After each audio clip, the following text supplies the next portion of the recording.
Hello दोस्तों, आज के इस वीडियो में जानेंगे कि आखिर सिकंदर पोरस को हराने के बाद अपने देश वापस क्यों लौट गया था। दोस्तों, पूरी जानकारी के लिए वीडियो को पूरा आखिरी तक जरूर देखिएगा। तो आइए दोस्तों, वीडियो को शुरू करते हैं। 23 वर्ष के राजकुमार सिकंदर ने 334 ईसा पूर्व में मैसेडोनिया ग्रीस से दुनिया जीतने के अपने अभियान की शुरुआत की थी। सिकंदर की सेना में 1 लाख सैनिक थे जो 10,000 मील का रास्ता तय करते हुए ईरान होते हुए सिंधु नदी के तट पर पहुंचे थे। 326 ईसा पूर्व की शुरुआत में जब सिकंदर ईरान में थे, उन्होंने भारत के नजदीकी शहरों के राजाओं को संदेशवाहक भेजकर कहा कि वो उनके नियंत्रण स्वीकार कर लें।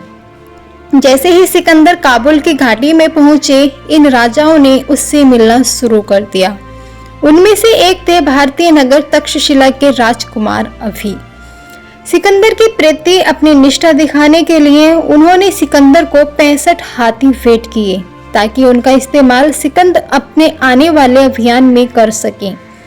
तक्षशिला सिकंदर की इतनी अवागत इसलिए कर रहा था क्योंकि वो चाहता था उसके दुश्मन पोरस से लड़ाई में सिकंदर उनका साथ दे।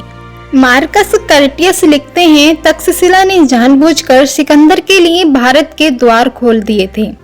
उसने सिकंदर की सेना को अनाज से लेकर 5,000 भारतीय सैनिक और 65 हाथी भेंट किए। उनका युवा जनरल संत्रोकुप्तोस भी उनके साथ हो लिया था। सिकंदर ने तक्षशिला में 2 महीने बिताकर वहां के राजा की मेहमान नवाजी का आनंद लिया। सिकंदर के जीवनीकार फिलिप फ्रीमेन अपनी किताब अलेक्जेंडर द ग्रेट में लिखते हैं, इस मोड़ पर सिकंदर ने अपनी सेना को 2 भागों में विभाजित किया था।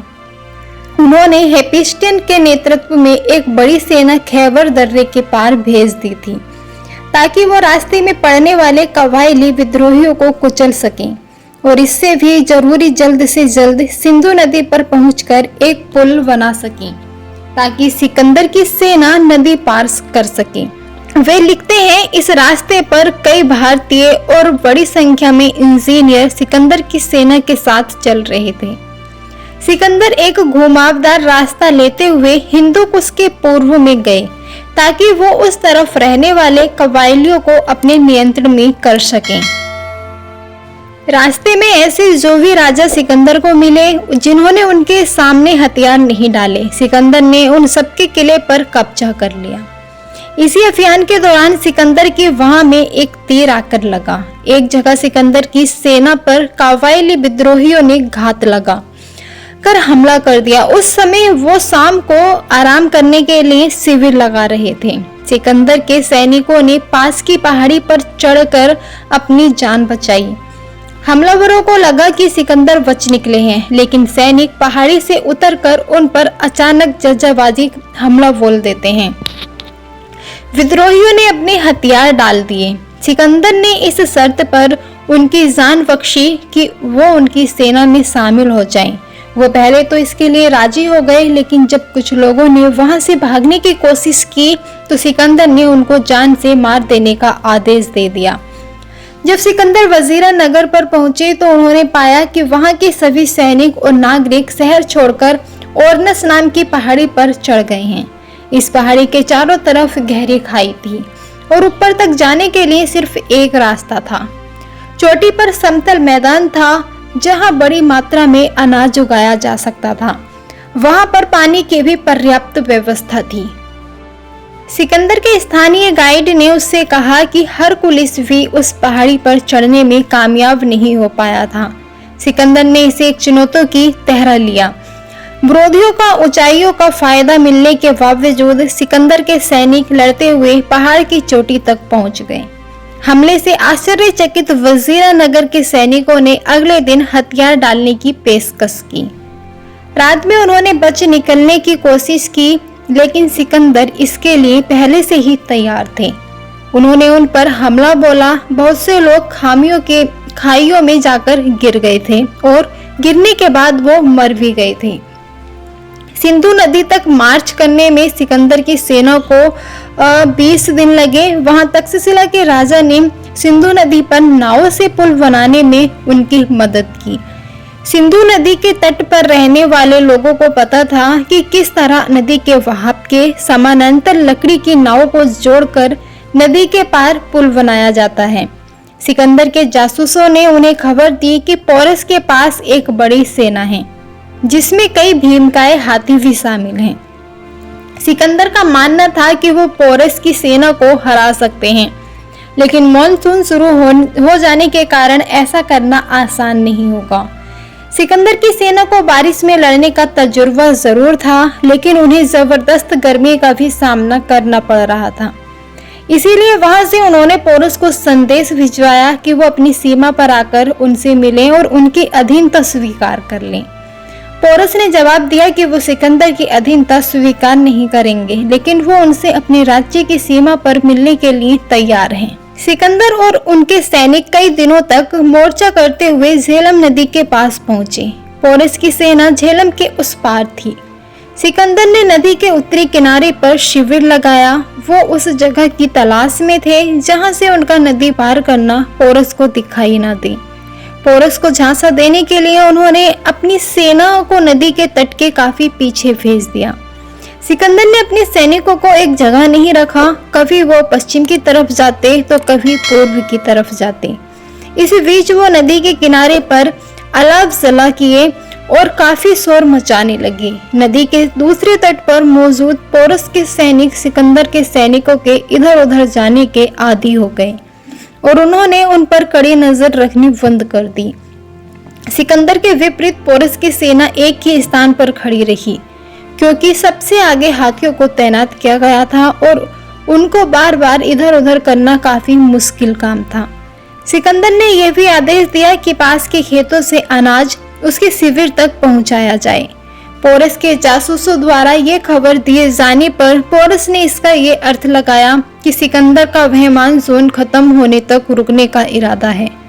इस बीच वहां तेज आंधी और तूफान आया। सिकंदर ने इस फायदा उठाते हुए अपने सैनिकों से नदी पार करवा दी। हालांकि इस प्रयास में बिजली गिरने से सिकंदर के कई सैनिकों की मौत भी हो गई। जब पोरस को इसका पता चला तो उन्होंने सिकंदर के सैनिकों को नदी पार करने से रोकने की कोशिश की। हालांकि पोरस एक बहादुर और सक्षम सेना नायक थे, लेकिन उनके सामने समस्या थी कि बेहतरीन प्रशिक्षण प्राप्त सिकंदर के सैनिकों का किस तरह सामना किया जाए।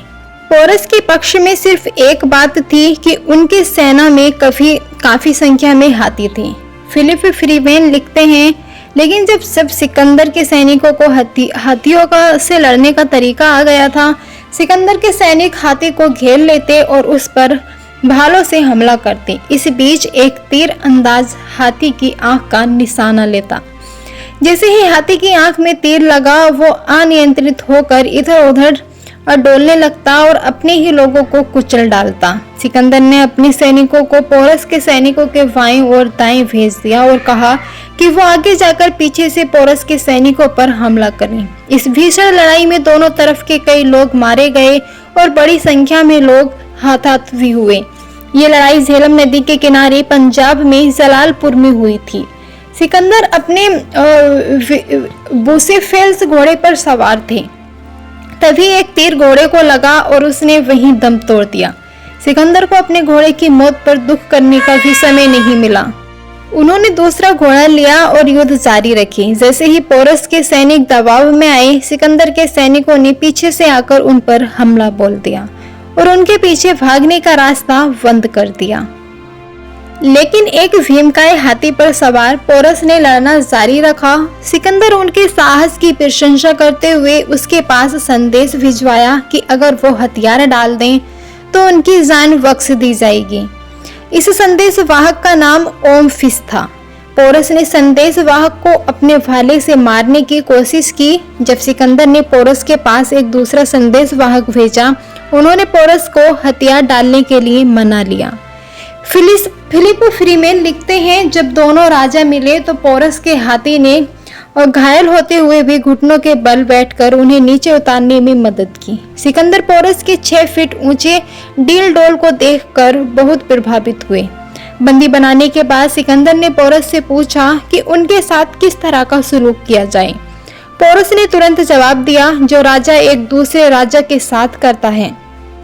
सिकंदर ने पोरस को मरहम पट्टी कराने के लिए युद्ध क्षेत्र से जाने की अनुमति दे दी। कुछ दिनों बाद उन्होंने पोरस को न सिर्फ उससे जीती हुई जमीन लौटा दी, बल्कि आसपास की कुछ अतिरिक्त जमीन भी उन्हीं को सौंप दी। सिकंदर के सहायकों ने इसे पसंद नहीं किया। वहीं पर सिकंदर की सेना ने अपने मारे गए सैनिकों का अंतिम संस्कार किया। अपने मारे गए घोड़े की याद में सिकंदर ने युद्ध स्थल के पास एक नए शहर की स्थापना की और अपने घोड़े के नाम पर उसका नाम वुसेफेल्स रखा। सिकंदर के जीवनीकार प्लूटार्क लिखते हैं, जब तक पोरस लड़ने की स्थिति में थे, उन्होंने सिकंदर का जमकर मुकाबला किया। सिकंदर इससे आगे भी बढ़कर गंगा के तट पर जाना चाहता था, लेकिन सैनिक अनिच्छुक थे। एक पुराने सैनिक ने पूरी सेना की तरफ से बोलते हुए कहा, तमाम खतरों के बीच इतने लंबे समय तक आपके साथ यहाँ तक आने से हमारा सम्मान बढ़ा है, लेकिन अब हम थक चुके हैं और हमारी हिम्मत जवाब दे चुकी है। इस दौरान हमारे कितने ही साथी खेत रहे और जो बचे भी हैं, उनके पूरे शरीर पर इसी अभियान के निशान हैं। उनके अपने कपड़े कब के तार तार हो गए। अब उन्हें अपने कवच के नीचे ईरानी और भारतीय कपड़े पहनने पड़ रहे हैं। हम अपने माता पिता को देखना चाहते हैं और अपनी बीवी बच्चों को फिर से गले लगाना चाहते हैं। हम चाहते हैं कि हम सब वापस मैसेडोनिया चलें। उसके बाद आप नई पीढ़ी के लोगों को लेकर एक बार फिर दूसरे अभियान पर निकल जाइएगा। जहां तक हमारा सवाल है, हम इससे आगे नहीं जा सकते हैं। जैसे ही उस सैनिक ने बोलना समाप्त किया, सभी सैनिकों ने ताली बजाकर उसका स्वागत किया, लेकिन सिकंदर को उसका ये कहना अच्छा नहीं लगा। सिकंदर गुस्से में उठे और अपने टेंट की तरफ चले गए। 3 दिन तक उन्होंने अपने किसी निकट सहयोगी से बात नहीं की।